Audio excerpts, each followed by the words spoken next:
Hi, this is Rahul Reddy. We are live here from REDDY NEUMANN PC from Houston, Texas. Along with me is my business partner, Emily. Thanks for joining us today as we come here every Tuesday live to discuss the hot topics in employment-based immigration and answer your questions live. I just want to give a quick happy holidays and early Happy New Year to everyone. I was looking at the calendar today and realized next Tuesday will be Christmas Day and the following Tuesday will be New Year's Day, so we'll we be won't not be there. live. Sorry. But we promise you, if there is any emergency update, we are going to come and update you on Facebook Live and YouTube Live. We will for sure do that thing. Emily, now you just published an article on H4 EAD. I know that more than 100,000 people have employment authorization on this one. What's going on this? So we have a long story of litigation with the H4 EAD. As soon as the regulation took effect, a lawsuit was filed, and it's been working its way through the courts. It already made it past the district court where the lawsuit was basically thrown out, and then an appeal was filed. So we've been stuck at the appeals court basically since the Trump administration took office, and because of the change in administration at the beginning of that appeals process, the Trump administration had asked that the case be put on hold or held in abeyance for 60 days while they looked into things and decided how they wanted to proceed with the case. So we had our first delay in the case. 60 days later, they came back and asked for 6 months delay to hold the case in abeyance again because they were looking at all of their regulations under Buy American, Hire American, and might be proposing a new regulation. And so there was no reason for the court to make a decision because a regulation would be forthcoming. Well, ever since then, the case has been held in abeyance, and we still don't have a proposed regulation. Most recently, I believe in September, they came out in their report and said, yes, we should be proposing something by the end of this year. And we're at December 18th, and there still has not been a regulation given to the OMB, and that's the first step in the regulatory process. The OMB usually takes about 30 days or so to review these regulations before it can be published for the commenting period. So it looks like they're not going to meet their end-of-year deadline for publishing that proposed rule, and because of that, the Save Jobs plaintiffs in the case who brought the case are saying, hey, we've had enough. There's no reason to keep delaying this case. They're dragging their feet. Let's just move forward. And so yesterday the court came out and said, we agree with you. We're going to move the case forward. So the case is no longer on hold. It's not in abeyance anymore. The litigation is actually moving forward with the appeal, and all of the parties will have to submit new briefs. We basically start over. Back to where we were in 2016 when the case first went to the appeals court. So we'll have a new brief filed in January, responses in February. The other big change or update is that a nonprofit organization called Immigration Voice had earlier this year filed a motion to intervene. They wanted to take part in the litigation because they feel that the government is not going to be protecting the interests of H4 EADs as well as they should, given the fact that they've come out publicly saying that they're going to be getting rid of the H4 EAD. And so yesterday, along with that, the court ruled that they could intervene in the case, which means they get to be kind of a part of it and can submit their own briefs and filings in the litigation. So how long this whole litigation process is going to go through, Emily? Well, if we have briefs in January, we probably won't have oral arguments for at least 6 months, if not longer, and then it will take months before we actually have a decision on the case. In the meantime, I think we're still going to see a proposed regulation, so the case might end up being put on hold again or dismissed as moot if we have a new regulation at that point. So this is by far not even close to being over yet. And if anything, this decision... So can they file H4 EADs right now? Of course, yeah. So if anything, this decision is going to probably push the administration to move forward faster with the proposed regulation to rescind the H4 EAD. But again, the regulatory process itself is going to take months. And until an actual final rule is issued, you can continue to file, you can continue to get your extensions. USCIS is still processing them as normal. Emily, any other immigration updates? Is a HR bill or anything else moving in the legislation now? We have the lame duck session. Yeah, I think right now the biggest issue to be just aware of in the back of your mind is the potential government shutdown on Friday. As far as what happens. Do you mean to say this Friday? Yes, this so Friday. So what would be the consequences for the people who are on the business immigration if their extensions are expiring, or if they have to file an amendment? What is the process? Yeah, anything filed with USCIS for the most part will continue as is because it's fee-based. You pay them in order for them to process it, so they're not reliant on this government funding that's causing the shutdown. That being said, the Department of Labor is a different story. So if you have an LCA that's in process or hasn't been submitted yet and the government shuts down, they stop processing LCAs, they stop processing prevailing wages for perm, they stop processing perm cases. So that's where the major impact is going to be. So the LCA, if you can't get the LCA and your H-1B is expiring, those people could be in trouble. Usually USCIS has come out with some sort of workaround in the event that a shutdown actually happens to allow people to file either without an LCA or to file late with an explanation that they couldn't file it because of the shutdown. So again, it's too soon to tell whether that will actually happen, but just keep it in the back of your mind if you've got any cases going on right now. I just want to update people that the EB2 versus EB3, we have had a lot of people who have upgraded from EB3 to EB2. The situation right now for the filing the adjustment of status is that the EB3 is more forward than EB2. Now, if your EB3 is if you have an EB2 approval, and for you the EB3 is current but not EB2, you need to consult with a lawyer immediately, because there are easy ways to convert your EB2 to EB3 without filing another labor certification. Using the same labor certification that you had for the EB2, you could file an EB3 I140.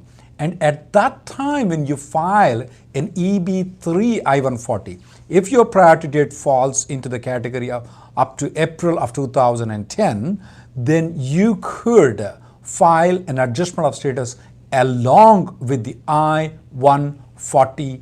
You don't have to wait for the I-140 approval. So you can convert EB2 into EB3, file an I-140, at the same time file the adjustment of status. I may advise you that probably, these kind of openings come very rarely. And if you fall into the category where EB3 is current right now, I would advise you should consult a lawyer, because it's better to file an adjustment of status by consulting a lawyer. Now, is it worth for the people whose priority date is not current even under EB3 to file an EB3 conversion at this point of time? Most probably not, because you can always convert from EB2 to EB3 when the priority date becomes current. So I would not hurriedly convert into EB3 if your priority date is not current. Anything on that side, Emily, that you want to add on the EB2, EB3? No, I don't think so. We just need to keep on watching those dates every month as they come out. And of course, we don't know every month, one to the next, whether USCIS will allow us to use the dates for filing chart. I think this is the first year where we've been able to use them multiple months in a row. So we don't know yet for February. So that's also something to keep an eye on. Any updates on the day one CPT's conversion to H1B, Emily? Do you see a problem there? Well, in general, we've talked about this many times, that USCIS is very skeptical of these programs and whether it is actually issued, the day one CPT is authorized properly by these schools. So a lot of times when we see that type of request for evidence, the documentation being submitted is not acceptable to USCIS, and they're denying the change of status from F1 to H1. Now, in years past, that wasn't a huge problem. You could still take the H1 approval to the consulate, get the visa stamped, and come back to get back into status. But this year, it is a changed ballgame because of the August 9th memo on unlawful presence for F1 students. This memo says that if a USCIS decision is issued that says you violated your F1 status, not only are you out of status, but you're also going to be found to be unlawfully present from the day the violation began or from August 9th, whichever date is later. So for the most part, we're seeing that unlawful presence takes effect from August 9th, 2018 for people who are receiving these decisions now. Now, if you exit the country before you've accrued 180 days of unlawful presence, you're still eligible to obtain a new visa and come back. The main issue is for those that get the decision and it causes them to be unlawfully present for more than 180 days and they haven't left the country yet. At that point, if you've already accrued over 180 days of unlawful presence and then you leave the country, you're going to trigger a 3-year bar to coming back, meaning your H-1B petition that you just got approved is going to expire before you're going to be eligible to get a visa stamp. So it is very important to consult with an attorney before responding to that type of request for evidence. You may want to consider converting to consular processing. If you are going to try to make the argument or you already have responded and are making that argument that the CPT was authorized, you may need to consider leaving the U.S. before February 4th, which is 180 days from August 9th. Because if the decision comes after February 4th and you have not left the country, you've already crossed 180 days of unlawful presence without even knowing it.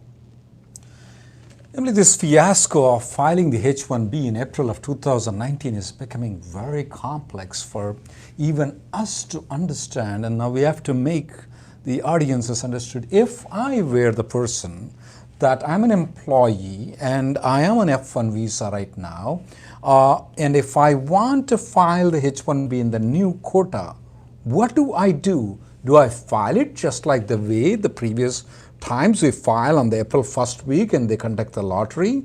Or there is a proposed regulations which are changing the way the lottery system is being conducted, where the employers have to go online and then register the employee's name, and they are going to conduct the lottery online without having the actual application received. And once my name is selected, then I will be allowed to file an application according to the new regulation. Is the new regulation in effect? If it's not effect, what do I do? Yeah, it's a really tough spot to be in right now because all we have is a proposed regulation with the commenting period open until January 2nd. So there is no final regulation. This is not how it's going to be for April 2019. All we have is a proposal for how they want it to be, and we might not know if that's the actual way it's going to be until mid-February. At that point, and they could come out in mid-February and say, oh, never mind, we don't think we'll have it done in time, so let's go back to the old way. Are you assuring it's going to be mid-February, or what if it's March last week? Yeah, it could be any time or no time at all, or what in the proposal they said that. So what's the solution? It gets better. Yeah. They could actually issue the final regulation and then later decide, never mind, if the system stops working or they can't get it up in time, they could announce on March 30th, never mind, we're going back to the old way. That's in the proposal, that they have that option to change their mind on it at the last minute. So I find it very difficult to rely on our government and their regulatory processes getting done in time. On top of that, their ability to deal with websites where you have to register. I mean, if you've looked at healthcare.gov. Billion-dollar website got busted out. Yeah, so I don't have high hopes for this regulation, and even if it goes through, I'm very nervous about waiting to see if it's going to go through before I start working on cases. So as of right now, I'm advising my clients to start preparing their petitions now and have them ready to file under the old way by April 1st. If for some reason the regulation does come through and they switch to the electronic process, well, you're in good shape because you've got everything you need to register. But if you didn't prepare the petition and then they come out and say there is no electronic process, you're in a tough spot. It is going to be really difficult to prepare the petition in time for filing on April 1st. Once again, I want to reiterate that. If you are an H-1B applicant to be filing in the April of 2009 lottery, we want you to prepare, have your company and your lawyer prepare the application, make it ready to be filed on the April 1st week. Absolutely no doubts about it. If the new system comes into place where they conduct the lottery, where your employer will register online, if they allow that system, then you can do that, but don't wait for these new regulations to come in, because you may be too late to file the application and then you will lose the whole year to file H-1B application. And the H4 EAD regulation is the perfect example. When were we supposed to get that proposed regulation? First it was spring 2018, then it was summer 2018, then it was fall 2018, then it's by the end of 2018, the end of 2018 is here, and we still don't have a proposal. That could very easily, now this is a little bit different because we actually have the proposal, but that doesn't mean it's final, and that doesn't mean it will be final. So I would just take that as an example of how slow the regulatory process actually is. Let's go to some of the questions from YouTube, Emily. Harish is asking that while this litigation on the H4 is going on, can the DHS still publish the regulations? Yes, and that's kind of what their plan is all along. They wanted the case to be held so that they could publish the regulation. So I have no doubt at some point they will publish a proposed rule to rescind the H4 EAD. We'll have to submit our comments and then possibly be prepared to file a lawsuit in support of keeping the H4 EAD. Praveen from YouTube has this question. My H-1B got denied due to not submitting the end client letter. I've applied for the end client letter, which is better to. This question is a little bit confusing. His H-1B got denied because the end client letter is not there. Should he right now file motion to reconsider or appeal? Which one is better? That's a good question. So. If you file an appeal, it's automatically treated as a motion to reconsider. And then if the decision is not overturned at the service center, it moves on to the appeals process. If you file a motion and the motion is denied, there is no appeal automatically from that. So I tend to file appeals, but I tend to do it only in rare circumstances when I can't just refile the case, because the statistics are out there that only 3% of H-1B appeals are actually successful. Ram has this question on the EB3. His priority date is June 2010. And Ram is telling that the filing date is, he's pointing out that the April 2010 is the filing date for the EB3, but he has the EB2 approved in June of 2010. When the dates become current for EB3, should he file for an I-140 and adjustment of status? Yes, Ram, I would recommend you, of course it's better that you consult a lawyer, there are some pluses and minuses, but it would be better that you file conversion and filing an adjustment of status, because these kind of openings come once in a while. Last time this opening came in 2012. Remember, it was May of 2010 that it came to, all the way to May. You just missed out by a month and 45 days, and you're still waiting for 6 years.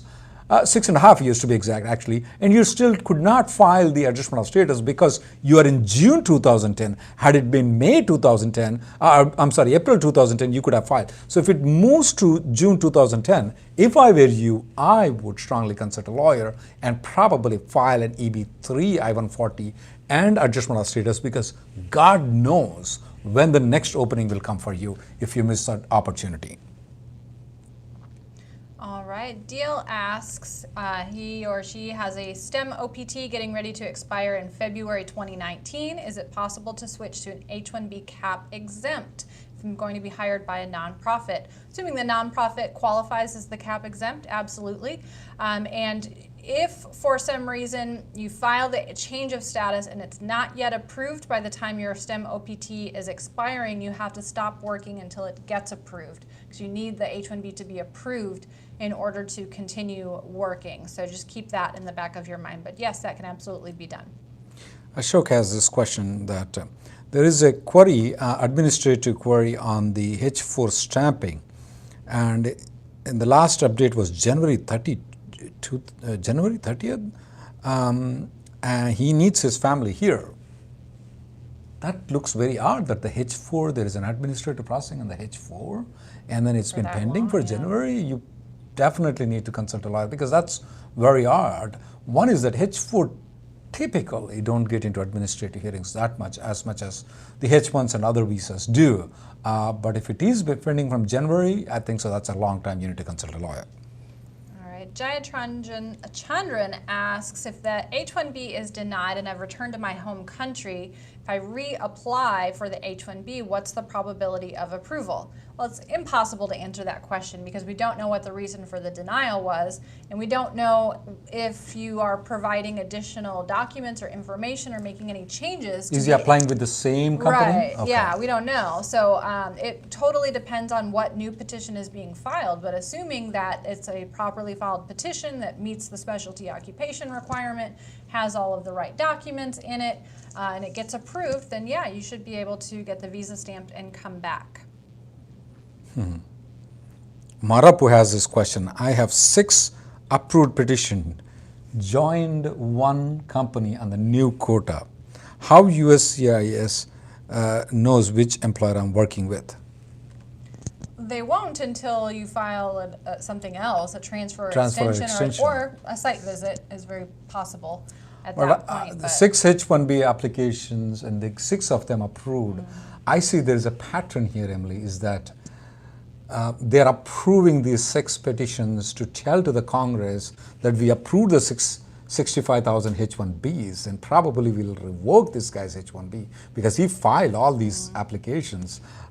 It's not safe for you to file duplicate applications. It's not safe to file for different employers. We have warned very many times there were a lot of criminal prosecutions on the employers, and the employees ended up into big trouble when they found these fraudulent employers just filing an application when there is no job. Once again, I reiterate, if you're filing under the new quota, if you're filing multiple applications, you have a big chance of trouble. We do not advise multiple filing. Your 6 H-1Bs got selected.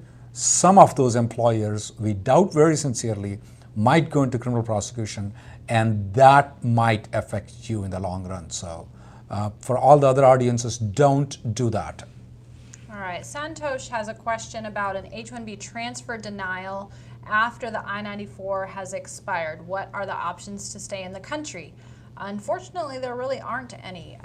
Once the denial happens after your I-94 has expired, the day following the decision, you are immediately out of status and immediately unlawfully present.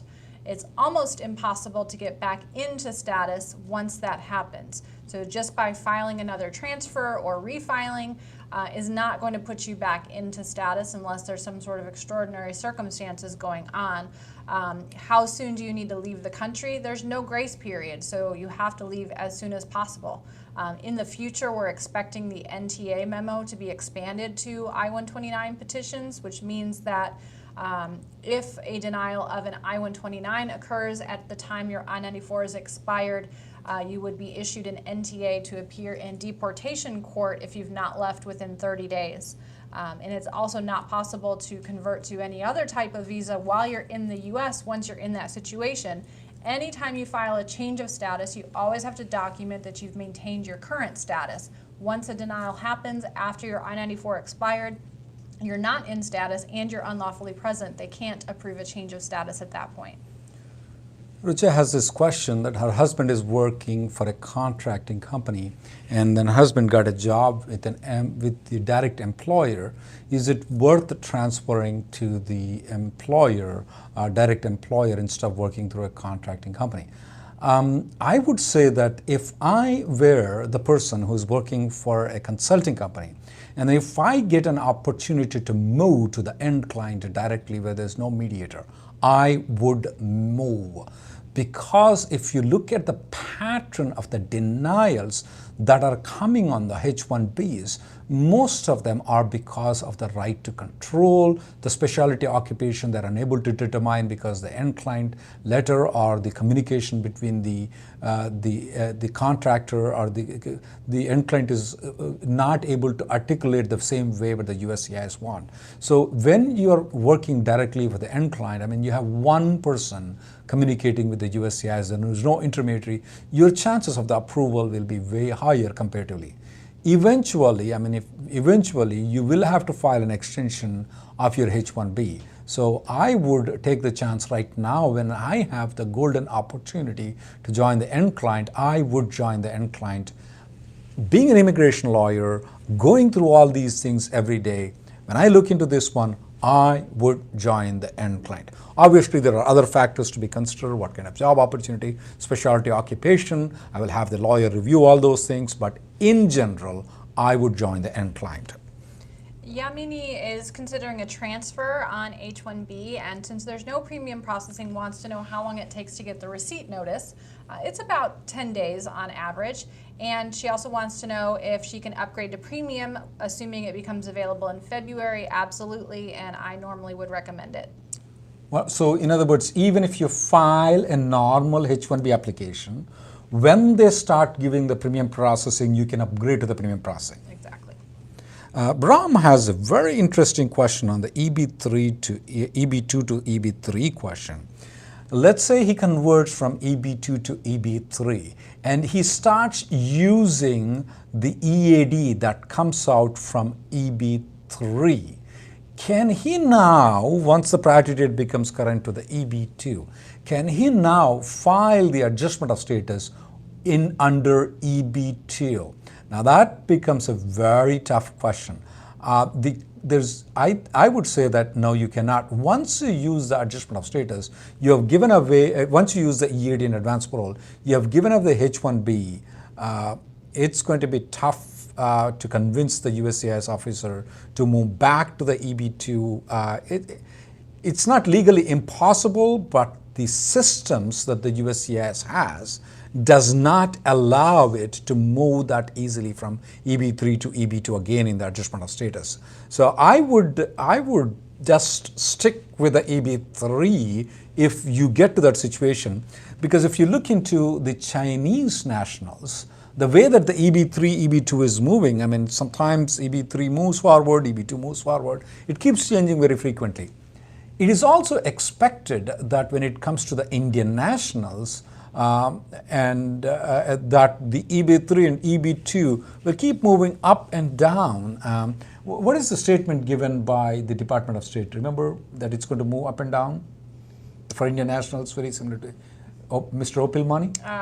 Yes, they are expecting that. Yeah, they're expecting it to move. So I would stay, but yeah, Ram, you have a good question. Yes, that is going to be a problem if you once use the EAD in advance parole. For you to move back into EB2, it's going to be a problem. If you don't use the EAD in advance parole, then it's not a problem for you to move to EB2.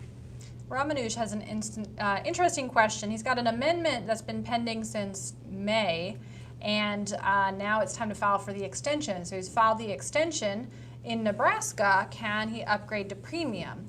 Well, we've tried that, and I will tell you from our personal experience that they turned around and issued an RFE asking for the approval of the amendment, because you can only file in Nebraska and in premium if you are requesting an extension without change of an approved petition. Here, you're filing the extension based on the amendment that has not yet been approved. In that situation, they're questioning whether you can file in Nebraska at all.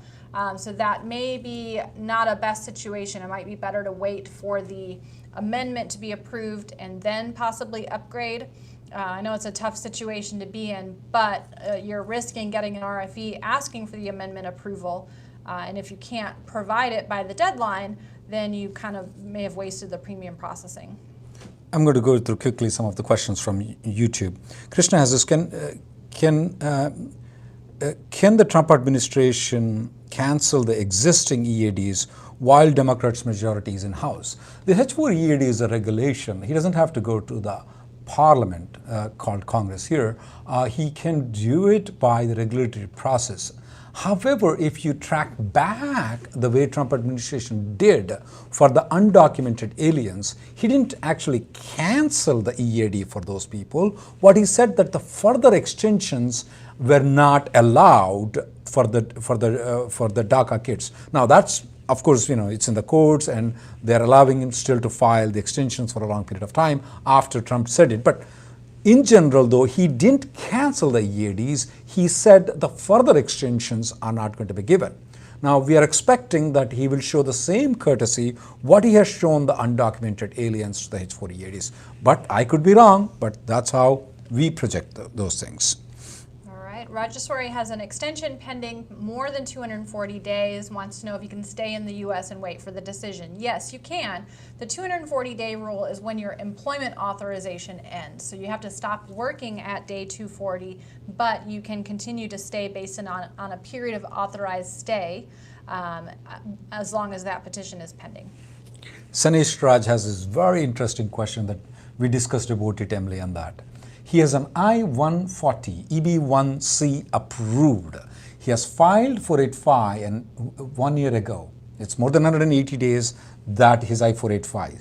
Can he now change the company to a different company because it's EB1C, intra-company transferring? Yeah, absolutely. As long as it's same or similar under AC-21, you can. Does the same and similar means that his company that he worked back in his other country has to be associated with this company? Not at all. Not at all. So it's only the position must be very similar to the EB1C category that you are doing here in United States. This company that you're going to move under AC-21 does not have to be related to the company that you worked in back home or whichever country that you worked in. But I would consult a lawyer because you need to carefully map the EB1C when you compare to the EB2s and EB3. This is going to be adjudicated very strictly. I would go through all the things very carefully with the kind of company that you are joining, the job duties before you join. I would get everything done.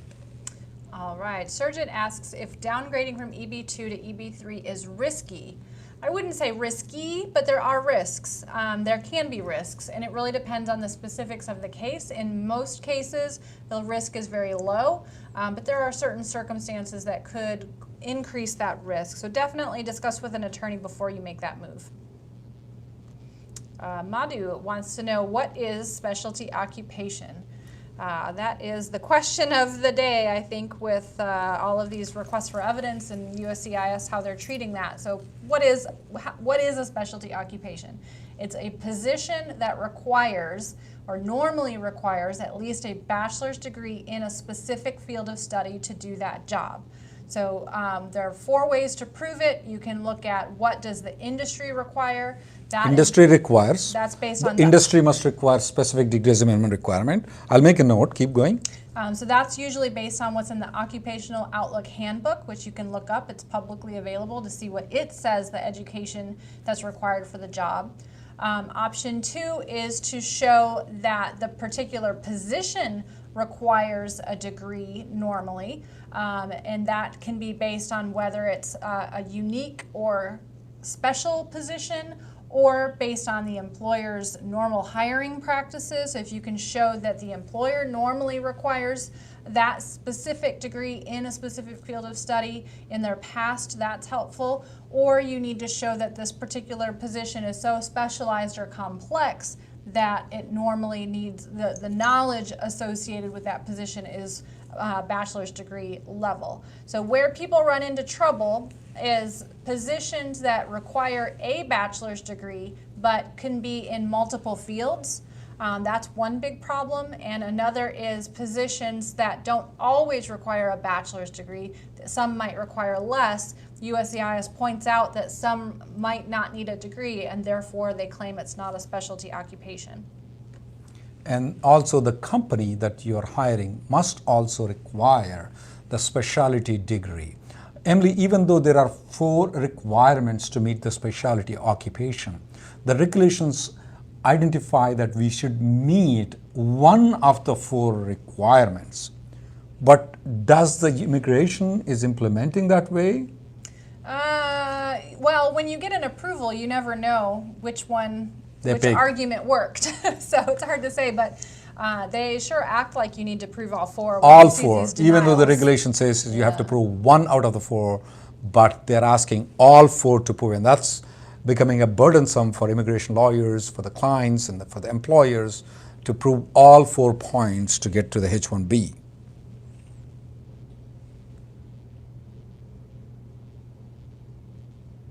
Lots of questions. One question that comes up quite a bit is an expiring passport when you are traveling. So keep in mind that if you have an H-1B approval notice or an L-1 approval notice, this could be for any type of non-immigrant visa classification that's valid for, say, 3 years, but at the time you're traveling into the U.S., your passport is expiring in 1 year, your I-94 will likely be cut short to your passport expiration date, not your approval notice expiration date. That means you cannot stay beyond the expiration date of your passport. That is the last action rule. The most recent I-94 issued is the one that governs. So that means when you get your passport renewed, you either need to travel again or you need to possibly file another extension of your stay so that your I-94 won't expire. So please keep in mind, every time you travel, make sure you're checking your I-94 online and verifying that end date so that you don't accidentally overstay. Gadde has this question, EB2 with a priority date of November 8, 2009. Can he downgrade and file an EB3 I140 and adjustment of status? Yes, you can, and you can use the same old labor certification to file for the I-140. You should do it, and that's available in January.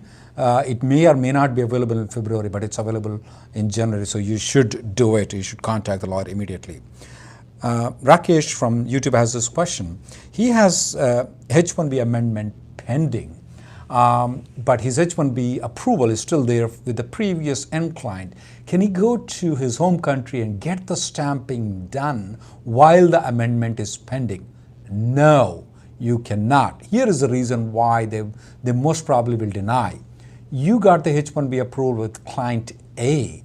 You are not working with client A. You are now working with client B. The immigration, USCIS, did not approve your H-1B with client B. So it is almost unlikely that you are going to get an approval when the immigration by itself has not approved. You're going to the State Department of the Consulate, or they did not approve my amendment. Why don't you approve the H-1B? So that's unlikely for you to get the H-1B stamping there. All right. Kokila is asking, currently working as a teacher on an H4 EAD, is it recommended to go for an H-1B for a teaching job? Possibly. Really depends on the teaching job. There are some instances where the position may require a bachelor's degree, but not in a specific field. So those might not be good candidates for the H-1B, but others may require a degree in a specific field. So it really, again, depends on the job, the level of teaching. It's not clear whether this is high school, middle school, elementary, or more of a child care facility. So when you were a teacher, Emily, does it require, when you worked as a teacher, did it require a specific degree? The position for which you are in? It required a degree in science field, which I think is a little risky because back in old days they would have probably approved it. Yeah, back then, yeah. Yeah, but with Trump administration, if you just say science, then they might not approve it. Yeah, because I could have had a degree in biology, a degree in chemistry, a degree in microbiology, a degree in pharmacy. So what you're telling is that if the position is more biology degree requirement, then it will be most probably be approved. All right. Ananth asks, do NIW doctors fall in EB1 or EB2? Good question. NIW is EB2 always. Mukesh is asking the question that what are the chances for the H-1B extension premium processing along with the H-4 plus EAD could be approved, all three of them at the same time. I would say it's 98% of the time they will be approved at the same time. We have seen some rare circumstances where the applications get separated, but mostly they will get approved at the same time. And if you have the H4 EAD eligibility, don't file them separately because it's going to cause a lot of problems. It's going to cause a lot of delays. It's better to file it all the things together, H1, H4, and EAD together. All right, Tiru has 2 I-140s approved with 2 different employers, has another one pending with another employer, and wants to know what happens when he moves to another employer. No issues at all. You can have as many I-140s as you want as long as they're all valid filings, but no issue at all. You can keep the earliest priority date from the very first one and port it to any successive ones.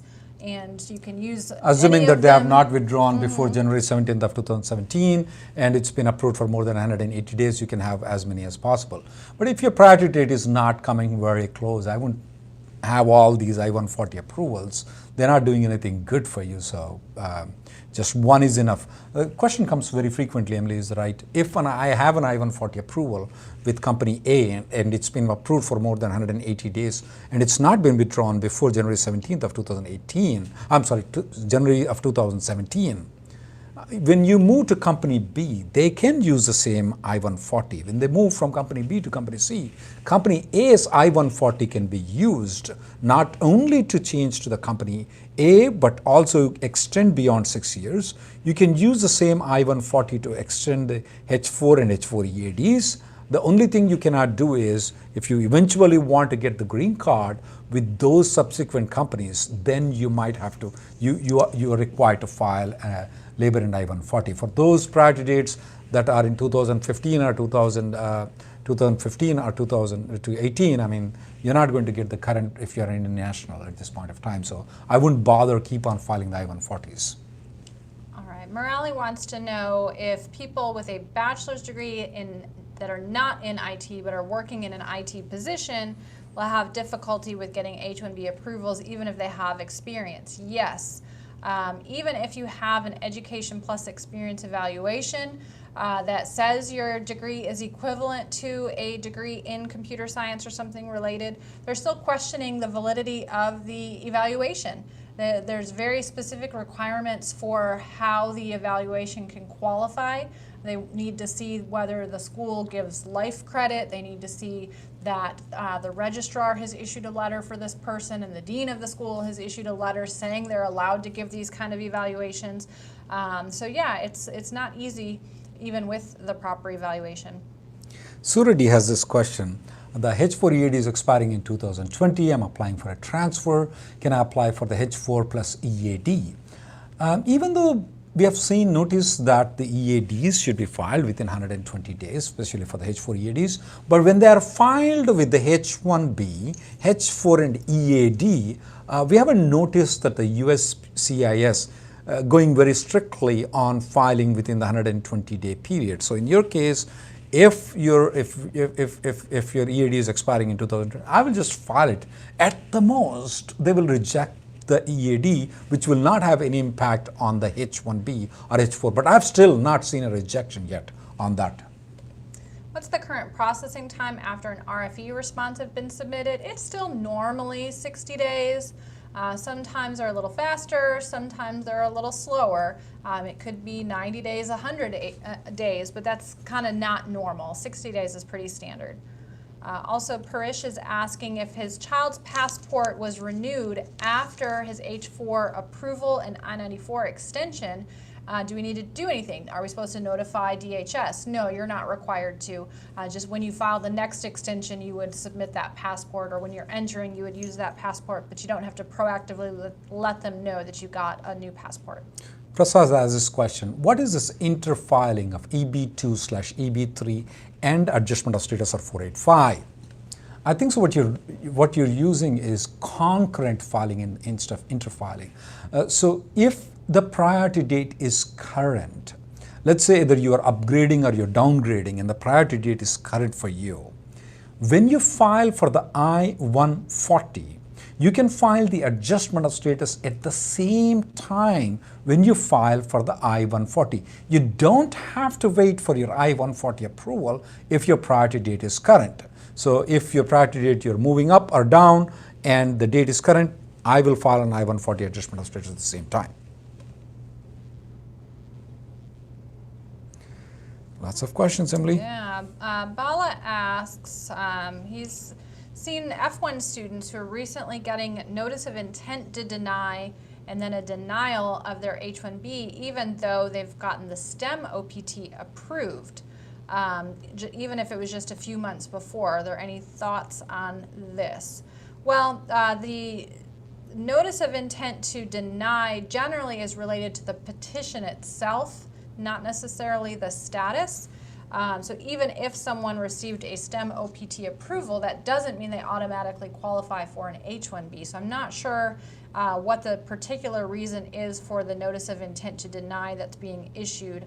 You know, the situations we see it are where there's been a site visit at the employer's location and there is no employer, or there's not an actual company there, or there's they said there would be in-house work and the person's not working in-house, they're actually at a client site. So it could be really just a lot of reasons for that, not necessarily related to the fact that they've had a STEM OPT approved recently. Sunij has this question, how can I check my priority date? The priority date for mostly is the date on which your company filed the labor certification application. On your I-140 approval, there is a clear column that says that what your priority date is.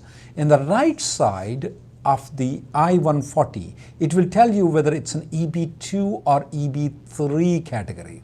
EB2 category will say professional, that's a word that you need to look into. EB3 will say it's a skilled worker on the right side. So that's how you can determine whether you're EB2 or EB3 in the priority date. Now, where would you look into whether the priority date is current is that you will go to the Visa Bulletin. You type in and Google Visa Bulletin, you'll get it in the State Department, and there are two things there. There is one State Department, there is one USCIS. And that's a confusion, is that these two dates sometimes don't match together. There is one priority date for the final action. That means that if the date is current, they will give you the green card. If your adjustment of status is pending and they complete all the paperwork. The filing date is that you're allowed to file the adjustment of status, but you will not be given the green card. That's how you will determine. You can go ahead and look into the priority date. And just in case, if you get confused, I mean, this is a simple question. You don't have to consult a lawyer if I were you. We do conduct a daily conference call every single day for the clients that can answer these kind of simple questions. You can always drop an email to me showing your I-140 approval, and then I can tell what your priority date is, how to look into it. Anything else, Emily? Yeah, Harish has a question. He's got a 3-year bachelor's degree followed by a U.S. master's degree. Will there be any issues in the H-1B because I have a 3-year degree? Generally, no. So anything that USCIS is talking about education, it's always related to U.S. education. So an H-1B requires a U.S. bachelor's degree or the foreign equivalent. Here, you have a U.S. master's degree, so you're already beyond what an H-1B normally requires. So generally, if you have a U.S. master's degree in a relevant field, there's not a need for them to look at the underlying bachelor's degree. Shishidra has this question that he doesn't have the I-140 approval, but he has used the online system to file Freedom of Information Act, got the I-140 petition. Yes, it's easy to determine. If you can drop an email to me or come to the daily conference call, I'll tell you how to determine the priority date. In the I-140 petition, you will have the labor certification. On the labor certification, there'll be a date that says that whether or not this case, when this case has been filed, that will be your priority date. Right, try to go through these real quick. Can driving license be renewed with an H-1B receipt notice for a renewal? Depends on the state. Some states will accept it, some states won't. Texas is one that usually does not accept a receipt. Any updates with prevailing wage issue timeline? I don't think there's been much change into processing time for prevailing wage or perm processing lately. Madhu asks a question, where do you find the information of the daily conference call? You can find the information of daily conference call by going to rnlawgroup.com.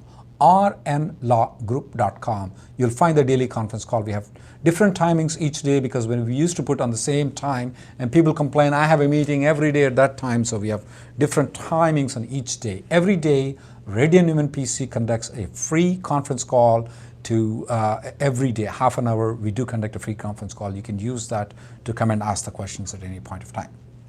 All right. I think that about does it for today and for 2018. So yeah, 2018, we'll see you in 2019, but we promise you that if there are any emergency updates, we are going to come in live and we'll explain to you what's going on. Otherwise, it's going to be 2019. Wish you nice holidays. Thank you, Emily. Thanks for joining. Thank you.